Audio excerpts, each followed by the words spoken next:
You are listening to Rouge Radio, a proud member of the Canadian Football Podcast Network. It's time to get the point as Rouge Radio is ready to kick off. Ready! The best football talk with the best in the business. So what is the cost? You have 2 first-round picks this year because the Argos are dumb enough to trade for Drew Willie. A few rookies. We go directly to the on-field product. We welcome to the show the 20th overall pick in this past Sunday's CFL draft, DeAndre Wright of the Alouettes. DeAndre, welcome to the show. Thank you, guys. Thank you for having me. And the occasional Hall of Famer. Please welcome Doug Brown, who is one of the members of the current class of 2016 in the CFL Hall of Fame. Doug, thanks for joining us today. Oh, thank you guys for the kind words and for having me on the program. Rouge Radio is on the air. Here's your hosts, Robert Dalton and Tony Allen. And we are back for another edition of the Rouge Radio podcast, powered by the Canadian Football Podcast Network. My name is Robert Dalton, and this is episode 436. And again, this is powered by the Canadian Football Podcast Network, and I'm joined by Mr. Tony Allen. And we don't have a theme for this, but let's play Where in the World is Tony Allen this week? And I'm not talented enough to sing just like that. Where in the World is Carmen Sandiego? So why don't we just bypass that, pretend that I did, and you tell us, where are you this week? This week I find myself in Taber, Alberta. I switched up my hotels, found something close to the area I was working in. A little bit more expensive for a hotel, but gas was cheaper here and it's a shorter trip, so I figured that'd be a better trade-off. So now I am staying in Taber, and I've said goodbye to Lethbridge. So this is where I pop up today. All right. So therefore, when you do listen to this week's podcast, I should expect to get a hit from the town of Taber, Alberta, is what you're saying? I would say expect Taber to pop up on the stats, yeah. Yeah, okay. We've people got a just great listening because I gave a shout-out to Taber, so that's something we'll be... Just a shout-out to Taber. Tony's in... Soon this is just going to be a thing. It'll be like hometown hockey, except with me and the show. Just different communities across Canada for Rouge Radio. We've got a great show. We're continuing our 9 teams in 9 weeks. This week we're continuing on with the Saskatchewan Roughriders. We've got 2 more teams to go after this week.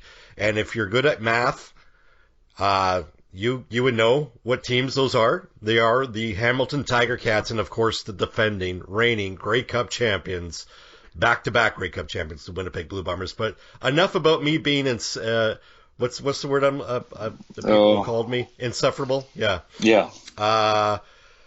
Enough about that. Let's focus on the team in green and white. First off, did you catch any of the preseason action or the preseason news? I unfortunately did not get in on any of that, which was too bad because I said that was always my favorite thing, to be able to see potential up-and-comers, but it has just been very busy around here, and the Stampeders game was on while I was at work, so I couldn't see any of that.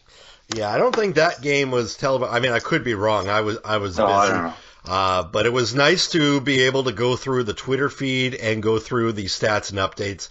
The Ottawa Red Blacks and the Toronto Argonauts were on TV while the Elks and the Bombers were playing live, but not televised.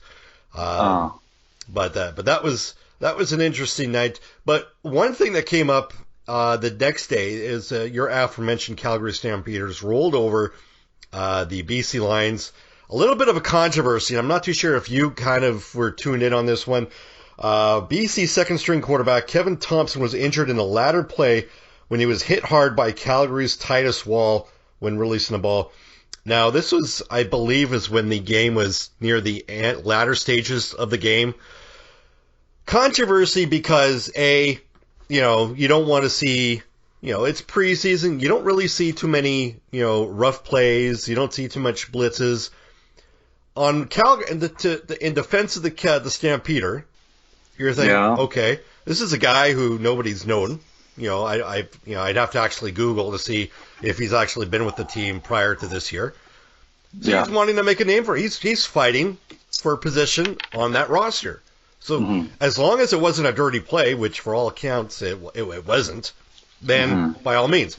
But there has been times in the past where coaches have said, you know what, there's a gentleman's agreement, we're not going to blitz. There's a gentleman's agreement, we're not going to hit the quarterback. Hit a receiver going up the middle all you want, quarterbacks is off limits. So I think that's where do you stand off with this, knowing full well that probably there wasn't any kind of coach's handshake going on? Well, where do you stand with this, knowing full well that also you are a hardcore Stampeder fan? I don't know. I always have, I guess if it's something to, for the betterment or the safety of the game, because I always have a trouble with these codes, these unwritten rules. I guess in this case you called it a gentleman's handshake to not make contact with quarterbacks. And I guess if you violate one like that where it's about respect, like it feels like that one is about respect, then I don't like to see something like that. Like if you look, there was one time I was explaining the hockey code to my 5-year-old son.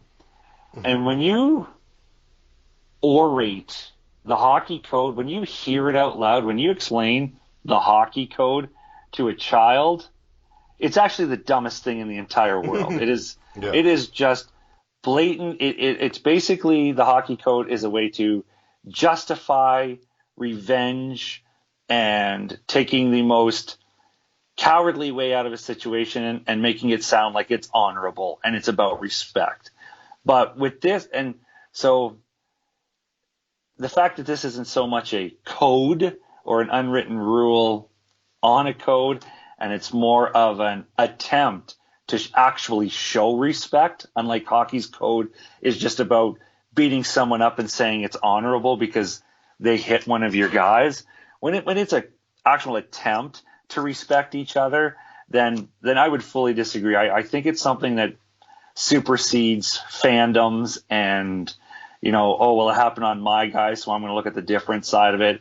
And I can't do something with that. And actually, I think it's what gets me disliked a lot on Twitter when it comes to my own team, because I don't think trying to justify bad behavior on your team makes you look like a better fan. If it's wrong, it's wrong. And I think if you're a real fan, you can admit when your team crosses a line. So whether it is a Calgary Stampeder, whether it's a Calgary Flame, whether it's any other team I support, or the shoes on the other foot, if it's something against the Calgary Stampeders, if it's against some Flames, when the unwritten rule in this case is actually about respecting player safety and other people's players in a game where, you know, we just want to get through and do our due diligence in seeing games and not actually making it rough, then I don't think there should be a punishment for it.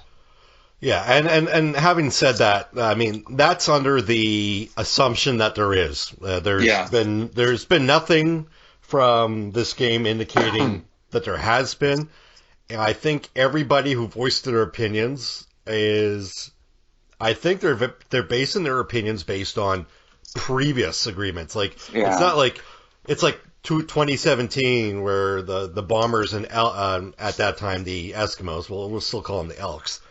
You know, It's not like they had an agreement and then that carried over to every other team during every other. It's been widely mentioned that if you're going to have these kind of agreements, it's the handshake has been done right before game time. It's not I get what you're saying. It's an unwritten rule, and it's tough to agree with those kind of unwritten rules, especially in hockey. Hockey's unwritten rules are just like abysmal to say.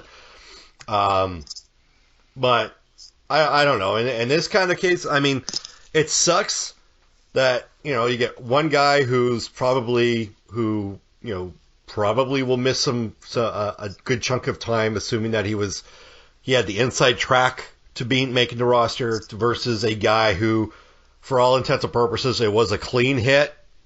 But this is coming from a guy who's probably on the outside looking in, and he's making that hit. So, I mean, optics may not look that good, but, you know, sometimes when, you know, if it's a game day check that's on the line, you know, as long as it's not a dirty hit, which, like I said, I don't think the game was televised for all intents and purposes. The only controversy is the fact that he blitzed, And if that's the only thing that you're basing this negative take on, unless you can verify that there has been some kind of agreement on this, it's a bad take.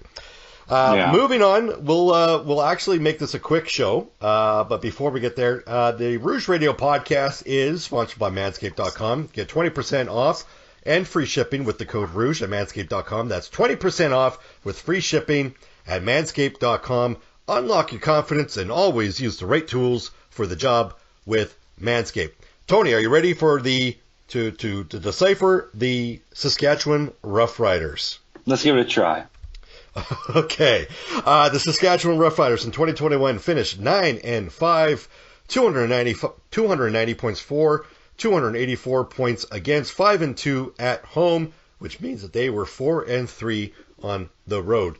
Gone is Micah Johnson, Ed Gainey, Lucius Purifoy, and in are Darnell Sankey. I almost said Ben Sankey. God, I forget that. I don't want to forget that name. And in is, of course, Charleston Hughes and Derek Moncrief. Tony, go ahead and start us off with the Saskatchewan Roughriders. How do you think they'll do this year? I don't know. I think they're going to be a good football team. I think that's the Saskatchewan Roughriders. They're a good football team. They're never not a good football team. They can come out, they'll play over 500, they'll win big games, they'll beat the biggest names, they'll beat their rivals. I don't think it's a team you ever need to worry about when it comes to the Saskatchewan Roughriders, because I think they're a pretty reliable team. I don't think in the past, and anything I've seen in the offseason yet makes me think that they're a team that's going to be over the top, anything that's going to dominate the Canadian Football League, and they very well could be. Maybe they are. Maybe they're a team that's ready to just blast out and go 15-3 or something. And I can see it, but I don't have a lot of faith. They really love Cody Fajardo over there, and I don't really love Cody Fajardo. I think they're a team that loses some people. They bring some people in. We always do this big song and dance about how everything that Saskatchewan has brought in is better than everything that's going out. In a lot of cases, a lot of it's a push. A lot of it is a bit of a bump up. But they don't seem like a team that's ever ready to crest over the top. And I don't find the Riders a team that's ready to do that again. I got nothing against Cody Fajardo, but I don't think he's got stuff to go to another level. Maybe we've seen his ceiling now, and we've seen a very good quarterback. I don't want to take anything away from him, but I don't know if he's ready to go that level. I don't know if the Saskatchewan Roughriders are a team that's built any more differently than they have been in the past. That will be a great regular season team. Do they have enough to make waves in the playoffs? Who knows? I can't predict that. I just go on what I can know about the Riders right now. And like I said last year, when they gave the Winnipeg Blue Bombers trouble in the postseason, they did nothing. They just stood there like some sort of, British 70s comedy show where you just stand there and Benny Hill runs around and, runs into a wall. Some Jacques Clouseau ex-Bombers team would mess everything up, and Saskatchewan would just stand there, and all of a sudden the ball would end up in their hand. It's like, oh, let's run this in for a touchdown, opposed to when the Bombers hit the Tiger Cats, and you could see the Tiger Cats stopping momentum, stopping the run, stopping a passing play, is where Saskatchewan didn't show me a team that was ready to compete, and Winnipeg looks still more like the team that can dominate. I think Saskatchewan's going to have a fun season. I think they're going to play some great football. I don't want this all to be about negative stuff about the Saskatchewan Roughriders. They're going to go out. They're going to beat the Calgary Stampeders. They're going to beat Edmonton. They're going to probably beat every single team in the Canadian Football League. I'll even throw in a win against the Blue Bombers because that'll just make the excitement even more. But I don't think it's a team that's going to win the Grey Cup. They might have a good postseason, maybe pick up a win in the postseason, maybe host a semifinal. I've got them at 11-7, and even I think maybe I disrespect them a little bit with that 11-7 ranking. Maybe I just didn't count up my schedule properly when I was quickly going through before the show, because like I said, I've been on the road today. I've switched up hotels. I'm in a new town, and maybe when I was tallying up wins versus losses, I didn't tally them up. But when I look at it, I've got 11-7. I've got a fun Saskatchewan Roughriders team. They're going to pick up the wins. They're going to get their they're due, but I don't think they're a team that's going to win the Grey Cup in 2022. But definitely a good, fun football team to watch. All right, and on that note, I actually had the Benny Hill theme queued up, and then the inner there. All right. I don't know if you can hear that, but I kind of agree with you. I think Saskatchewan is going to be like a roller coaster type team. Like one game, they're just going to like just show you, oh yeah, this is the team that we're built to be, and then they're going to come back the next week. They're going to play down to their opponent, and they'll be like, oh, this is the team that we saw last year. So what gives? I look at what they did last year with their points. They were statistically, as a team, they were in the middle of the pack. I don't know if they did anything that really improved that compared to other teams. Now, they've got Duke Williams for a full season. They've got Keem Schaefer-Baker for a whole season. We know what we can do. And they've got a pretty formidable linebacking crew. Now, what can they do on the defense? Can they get to the quarterback? That's the only question. Secondary is going to be a question mark for me. But offensively, they've improved the offensive line with Jamal Campbell. And that's it. And are they going to be able to run the ball? I don't know. I don't even know who they have at running back at this moment. Like, I know that they signed Shaq Cooper. I don't know if they are going to be running with Keenan LaFrance. But that's a question mark too as well. Are they going to actually have that? Oh, and of course, man, that name escapes me, and I'm going to Google it as we finish. He was a returner. I think they're going to line him up as running back. Jamal Morrow, I think that's the name. But they have these bright spots. I just don't see where the improvement is from last year. Yeah, they might bank on other teams not getting better, which I don't think so. Winnipeg lost a couple pieces, which I don't know if those make them less of a formidable opponent. I just don't. When I'm looking at Saskatchewan last year, I don't know if they've added the pieces to make them statistically as a team better, and that's why I have them finishing at 10-8. They'll be a good and entertaining football club, and especially at home. And yes, you banked on it, Tony. They will win one game versus each team, and I even have them beating the Bombers on Labor Day, which is something they didn't do last year. That seems to be like almost a gimme. But this is a team that I think they'll finish second in the West, but that's just based on the fact that I just think the other teams are just not exactly there yet. But Saskatchewan, 10-8. That'll do it for this week's show. Any final thoughts before we wrap it up? This seems like a quick show. Wow, that was a fast show. It's like here's my score, here's it is, and final thoughts. Like, wow, no, yeah.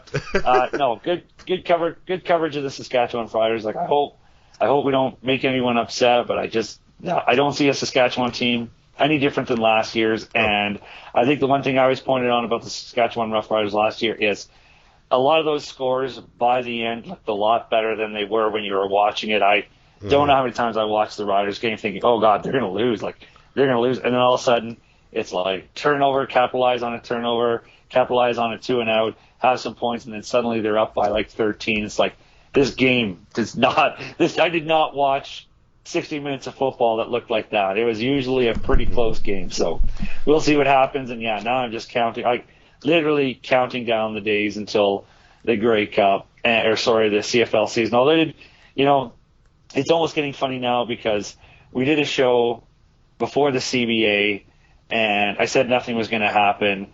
Then all of a sudden it looked like something was going to happen. Then right before our show, it like resolved. So it's like, told you nothing was going to happen.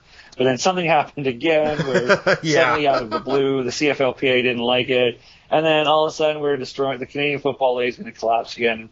I mean, the toughest thing for me was going on social media and you watch, there's just people that go on about how piss poor it markets itself. And you just see the comments. Like the one I saw this morning, it took every ounce of my strength not to respond to this dipshit who's just like, they almost had a league-killing player strike. I'm like, are you fucking stupid?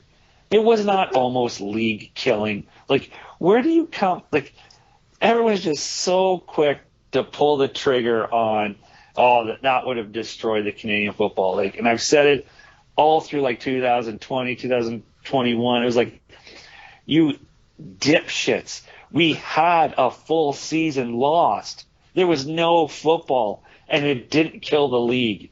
And it's like everyone immediately forgets that, and now any minor thing is going to kill the Canadian Football League. Remember when it was like 5 years ago when the Toronto FC won an MLS championship, and that was it. MLS soccer, Toronto FC, it was going to that was the end of the Canadian Football League. It's over because Canada has an MLS champion. Well, how the hell is that league going right now?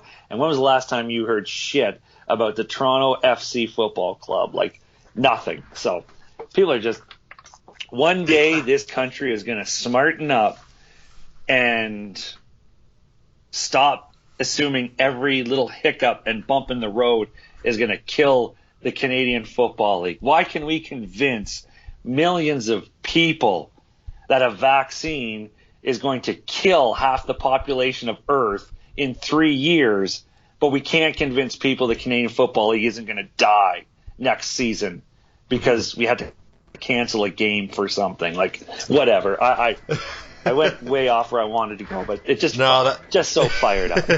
That's fine. Next week, we'll continue our 9 teams in 9 weeks as we focus on the Hamilton Tiger Cats. We are pleased to welcome Josh Smith from the Podski Wee Wee and, of course, 3 Down Nation. He'll join us to talk Hamilton, all things Tiger Cats. And then, of course, we round things up with the Winnipeg Blue Bombers the week after. We've got regular season football coming up. And all that and more. Stay tuned. For Tony, I'm Dalts. Thanks for listening. We will see you next week. Thanks for listening. Find more great shows like this at CF Pod Network on Twitter.